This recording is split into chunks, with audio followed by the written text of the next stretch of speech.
بہرحال ذہبی علیہ رحمہ نے جو میزان الاعتدال میں جس تصور کو پیش کیا ہے، میں نے اپنی کتاب میں وہی لکھا ہے. وہ تشیع کی جو تعریف کرتے ہیں، اما تشیع حب علی و بغض النواسب و ان یتخذہ مولا علما و عملا، شیعہ وہ ہے جو علی سے محبت کرے اور علی سے بغض رکھنے والوں سے نفرت کرے اور جناب والا علی کو ہی مولا مانے، علمی اعتبار سے بھی اور اعتقادی اعتبار سے بھی، عملی اعتبار سے بھی. لیکن آپ کو شاہ صاحب ابھی تک نہ شرم آئی ہے نہ غیرت آئی ہے. میں نے آپ کی اور میری جو پیچھے گفتگو چلتی رہی اس میں یہ بات بار بار آپ سے مطالبہ کیا کہ میں یہاں تک آ گیا ہوں، آپ بھی بڑھیں اور اس شخص کو بھی کافر کہیں جس نے حضرت زہرا پاک پر غلاظت پھینکی اور گالی دی، جس نے علی پاک کو گالی دی، جس نے حسنین کریمین کو گالی دی، اہل بیت کو گالی دی.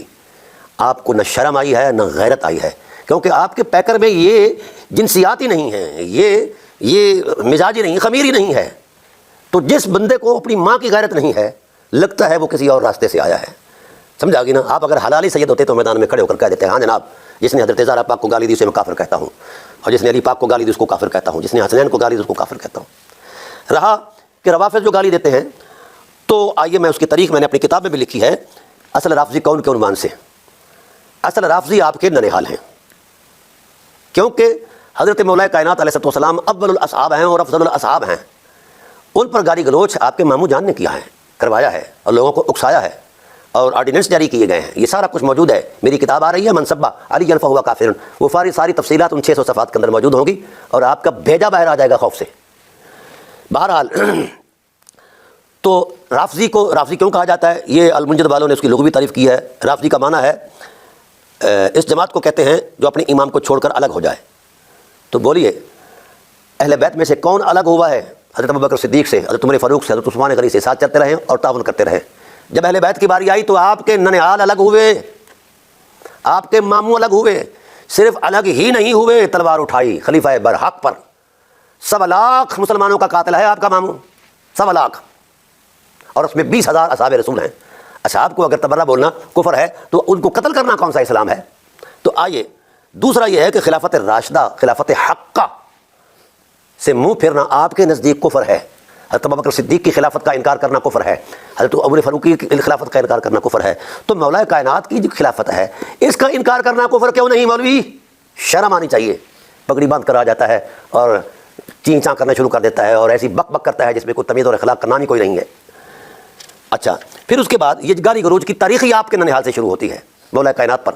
اور دوسری بات جو آپ کے جعلی عقیدے ہیں جن کی بنیادی کوئی نہیں ہے، جن کے پیچھے دلیل ہی کوئی نہیں ہے.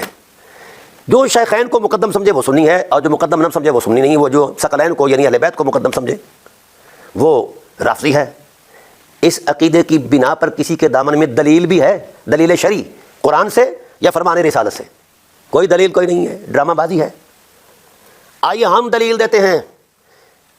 ثقلین کو مقدم کرنا نبوی سنت ہے. نبی کریم صلی اللہ علیہ وآلہ وسلم نے نصاً مقدم کیا ہے، اقدمہم سلما اعلمہم علما واعظمہم حلما. یہ نبوت کی تصدیق اور گواہی ہے. جس کو نبی مقدم کرے ان کو مؤخر کرنا سنیت ہے. پھٹے منہ ایسی سنیت کے، یہ سنیت نہیں جہالت ہے، امویت ہے کہ اہل بیت کو ان کے تقدس باب مقام سے ہٹانا. آئیے ہم تھوڑا سا آگے چلتے ہیں. کہاں کہاں اہل بیت مقدم ہیں؟ ایمان لانے میں اہل بیت مقدم، نماز پڑھنے میں اہل بیت مقدم، رسول اللہ کی حمایت میں کھڑے ہو کر کردار دینے میں اہل بیت نبوت مقدم، بستر نبوت پر مقتل نبوت پر سونا، نبی کی حفاظت میں گردنیں کٹوانا، یہ اہل بیت مقدم ہیں. غزوہ بدر سے لے کر حنین تک آ جائیے، تمام غزوات میں مقدم کون رہا ہے؟ علی مقدم رہے ہیں اور علی مقدم رہے ہیں. حیرت اس بات پر ہے جن کو نبی مقدم کرے وہ مقدم نہیں ہے، جن کو یہ ملمان مقدم کہیں وہ مقدم ہے، اور جو نہیں مانتا اس تقدیم کو وہ جناب سنی نہیں ہے. سنیت تمہارے باپ کی ہے، یہ ملک خرید رکھا ہے سنیت کو.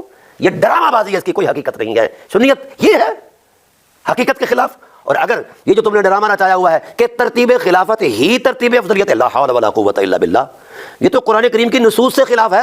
لائیے اس پر دلیل، کسی کے دامن میں ہے تو لائیے. چیلنج کرتا ہے فقیر ملت بریلویہ کو، اس پر دلیل شرعی لے آئیے، بیان کیجیے. نہیں ہے آپ کے دامن میں. آئیے ہم دلیل پیش کرتے ہیں. میرا سوال یہ ہے، غار ثور کا تقدس تو ساری امویت کو یاد ہے، مولویت کو یاد ہے. تو اسی شب مقتل نبوت پر تلواروں کے سائے میں کون سویا ہے؟ اور اموی شاہ پیچھا کر، پیچھا دیکھ، کردار دیکھ. غار ثور میں جہاں پروٹوکول تھے، سارا اہتمامات تھے، وہاں پانی بھی کم مشکیزہ تھا، بکری کا دودھ تھا، مکڑی کا جالا تھا، کبوتری کاٹنا تھا، اور بہت سارے فرشتوں کی تعداد تھی. حضرت اسماء بنت ابی بکر بطور مخبرہ وہاں موجود تھی. وہ اتنے پروٹوکول ماحول میں جس نے 3 دن کردار دیا ہے وہ تو افضل البشر ہو گیا، اور جو 3 سال تک قتل ہونے کے لیے مقتل نبوت پر شیب ابی طالب میں سویا ہے وہ افضل البشر کیوں نہیں ہوا؟ شرم آنا چاہیے، تم نصوص سے مذاق کر رہے ہو. اگر صحبت اور میت والا اس ٹائٹل کا بندہ ہے، اس تشخص کا بندہ ہے کہ اس کو افضل البشر کہا جائے، مجھے اس سے اعتراض نہیں ہے، لیکن اس سے بڑا کردار پہلے موجود ہے، بڑی قربانی پہلے موجود ہے. اور قرآن کریم نے اسی تصور میں کہا ہے کہ یہ نفس رسول ہے. کہاں کہاں علی مقدم ہے؟ بتائیے، انما یرید اللہ لیذھب عنکم الرجس اہل البیت میں علی مقدم نہیں ہے؟ بولیے، یہ نص نہیں ہے؟ بولیے، ان اللہ وملائکتہ یصلون علی النبی یا ایھا الذین آمنوا صلوا علیہ وسلموا تسلیما قولوا اللهم صل علی محمد وعلی آل محمد میں علی مقدم نہیں ہے، اہل بیت مقدم نہیں ہے، مودت قربہ والی اہل بیت مقدم نہیں ہے. اور مباہلہ کی عظمت میں جب پوری توحید زد میں تھی اور مد مقابل ملا تھے، آپ جیسے ملا تھے، کیا اس وقت علی مقدم نہیں ہوئے؟ کون آیا ہے آیت مباہلہ کی عظمت میں؟ تو یہ سارے مقدمات. بدر میں کون مقدم تھا؟ کس نے کفار مکہ کو تحقیق کیا؟ اور اس میں آپ کا ایک ماموزاد بھائی بھی مارا گیا جسے حنظلہ کہتے ہیں، حنظلہ بن ابی سفیان، اور نانا بھی آپ کے پر نانا میرے خالے مارے گئے. تو کئی آپ کے ننھیال کہ جو لوگ تھے، آپ کو اصل میں وٹ وہی ہے کہ آپ کے ننھیال کو تحقیق کیا ہے مولا کائنات نے، اس لیے آپ وہ انتقام یہ باتیں کر رہے ہیں. کوئی سنی چنی نہیں آپ، نہ آپ سنیت کے جناب والا کوئی ہے کہا جائے کہ جناب والا آپ مالک ہیں، کسی کے باپ کی ملکیت نہیں سنیت. جس کو دل چاہے سنی کہو، جس کو دل چاہے سنی نہ کہو. کون ہوتے ہو آپ کی حیثیت کیا ہے؟ 1-2 ٹکے کے مولوی، رضا خان میمنوں کے، اور ہمیں تانے دیتے ہو کہ ہم کسی سے لے کر کھاتے ہیں. الحمدللہ مجھے اللہ نے 60 ایکڑ زمین دی ہوئی ہے، میں نے تنخواہوں پر جناب والا بندے رکھے ہوئے ہیں، مجھے تانا دیتے ہو. خدا کا خوف کرو. کہاں کہاں علی مقدم ہیں، اس پر بحث چلے گی. آپ جہاں علی کھڑے ہو کر مقدم ہو کر کردار دیتے رہے، آپ شیخین کو وہاں لے آئیں. سب سے پہلی تقریم تو اسلام کی ہے. اقدمہم سلما، رسول کی گواہی موجود ہے کہ علی سب سے پہلے ایمان لانے والے ہیں. اہل بیت حضرت خدیجہ الکبریٰ صلوات اللہ تعالیٰ اور برات کرام صلوات اللہ تعالیٰ علیہم اجمعین، یہ ایمان لانے والے ہیں. اس کے علاوہ بھی 4-5 لوگ ہیں. حضرت ابوبکر صدیق رضی اللہ تعالیٰ عنہ تو اس وقت خواب دیکھ رہے تھے شام کے اندر تجارت میں، چاند دیکھ رہے تھے. تو کیا یہ تقدیم نہیں؟ اور مولا کائنات خود فرماتے ہیں کہ میں سوموار کے دن میں نے بعثت کا اعلان کیا کہ رسول دو عالم مبعوث ہوئے ہیں، اور میں نے اعلاء کلمت الحق کے لیے تائید کی، اور منگل والے دن میں نے رسول اللہ کے پیچھے نماز پڑھی ہے.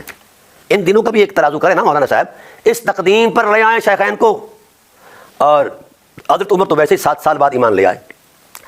والسابقون السابقون کون ہیں؟ اہل بیت ہیں، اولاً اہل بیت ہیں. اولئک المقربون، پہلا قرب ہی اہل بیت کو میسر آیا ہے. جو پہلے ہی نبوت کی گود میں ہیں ان کو اول کہنے سے بندہ شیعہ ہو جاتا ہے. لا حول ولا قوت الا باللہ العلی العظیم. شاہ صاحب مت ماری گئی ہے تمہارے تمام تصورات جو بےہودہ قسم کے تم نے مذاہب اور عقائد تراشے ہیں، ان کی کوئی حقیقت نہیں ہے. ایک ایک عقیدے کو فقیر ادھیڑے گا، ایک ایک نقطہ نظر کی جناب پھٹیاں توڑے گا اللہ تعالیٰ کے فضل و احسان سے. آپ کہاں رہتے ہیں؟ ہم اگر خاموش ہوئے ہیں کسی تصور سے، کسی اعتبار سے، تو اس کا مطلب یہ ہے کہ آپ جو مرضی بکتے جائیں. ایسا نہیں چلے گا. اب ہم میدان میں اللہ تعالیٰ کے فضل و احسان سے آؤ. تم تو آ نہیں سکتے، نہ تمہارے پاس وہ ہمت اور صلاحیت ہے، کسی اور کو لے آؤ. بہرحال یہ طے ہے، اصحاب رسول کے گستاخ ہم نہیں ہیں، تم ہیں یا تمہارے ننھیال ہیں. اہل بیت علیہ السلام کہاں کہاں مقدم ہیں، اس پر انشاءاللہ ہم گفتگو کریں گے آگے. اور جن کو رسول مقدم کرے ان کو مقدم یقین کرنا یہ رافضیت ہے، اور جن کو مولوی مقدم کرے ان کو مقدم نہ کرنا، ان کو مقدم کرنا سنیت ہے. اگر خلافت کی ترتیبی کتنی بڑی جہالت ہے تمہاری کہ تم قرآن کریم کے مد مقابل کھڑے ہو گئے ہو. اگر خلیفہ اول ہونا افضلیت کا ٹائٹل ہے تو پھر انی جاعل فی الارض خلیفہ، حضرت آدم علیہ السلام پہلے خلیفہ ہیں، اور ان کی ساخت پرداخت ساری پہلے خلیفہ کے، وہ خلیفۃ اللہ ہیں زمین پر، اللہ کے خلیفہ ہیں. تو ان کو اول ہونا چاہیے، افضل ہونا چاہیے تھا رسول اللہ صلی اللہ علیہ وسلم کی ذات سے. کیا آپ ان کی اس تقدیم پر، ان کی افضلیت کو مانتے ہیں؟ حضور کی ذات پر نہیں مانیں گے آپ. پھر درجہ بدرجہ حضرت عیسیٰ علیہ السلام آیا، نوح علیہ السلام آیا، 1.25 پیغمبروں کا سلسلہ حضرت عیسیٰ علیہ السلام تک آیا. تمام انبیاء افضل قرار پائے، اور ذات رسول چونکہ آخر میں آئی ہے مفضول قرار پایا. اور بے شرمی کی انتہا پر نہ جاؤ جاری، قرآن کریم کے مد مقابل نہ کھڑے ہو. تمہارا یہ وضعی اور جعلی عقیدہ بلا دلیل ہے، اس پر کوئی دلیل نہیں. نہ تو کاشانہ نبوت میں اس قسم کی کوئی دلیل ہے، نہ قرآن کریم کے اندر کوئی سی دلیل ہے. آپ نے قرآن کریم کی یہ تحریف کی ہے، یہ ہے مانوی تحریف، قرآنی آیات کو ان کے محل سے ہٹانا. یہ آپ نے ہٹایا ہے. یہ کہاں لکھا ہے؟ کون سی دلیل شرعی ہے؟ جی اجماع ہے. وہ بھائی اجماع کب ہوتا ہے؟ جب آپ کے پاس دلیل نہ ہو. پھر اجماع، آپ کی اجماعات کی میں نے تاریخ لکھی ہے. جتنے بھی ملائیت کے تصورات میں اجماعات کا ایک تسلسل موجود ہے، وہ سب اہل بیت نبوت کے مخالفت میں قائم کیے گئے ہیں، اس کا دین سے تعلق ہی کوئی نہیں ہے۔ کیسی باتیں کرتے ہیں آپ، کہاں رہتے ہیں آپ؟ بہرحال آپ کی سیوا کے لیے، آپ کے ہاضمے کی درستگی کے لیے تھوڑی سی پھکی میں نے دی ہے، تو انشاءاللہ العزیز ہم چلیں گے۔ میں میدان میں ہوں، آپ کے پاس کی بات ہی نہیں ہے مجھ جیسے فقیر سے بات کرنی، آپ میں ہمت ہی نہیں ہے۔ کیسی باتیں آپ کرتے ہیں؟ آپ کو نہ تو دلیل کا ادراک، نہ آپ کے اندر وہ لیاقت علمی، کیسی باتیں آپ کرتے ہیں؟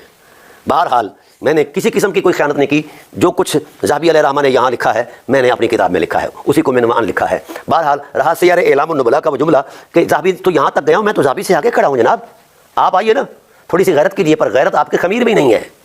میں نے بار بار آپ کو غیرت دلائی، آپ کی ماں کی غیرت دلائی، لیکن نہیں آپ کو غیرت آئی، بابا کی غیرت دلائی، جد کریم کی غیرت دلائی، لیکن آپ میں غیرت ہوتی تو آتی نہ۔ آپ میں شرم نام کی کوئی شے ہے، نہ غیرت نام کی کوئی شے ہے۔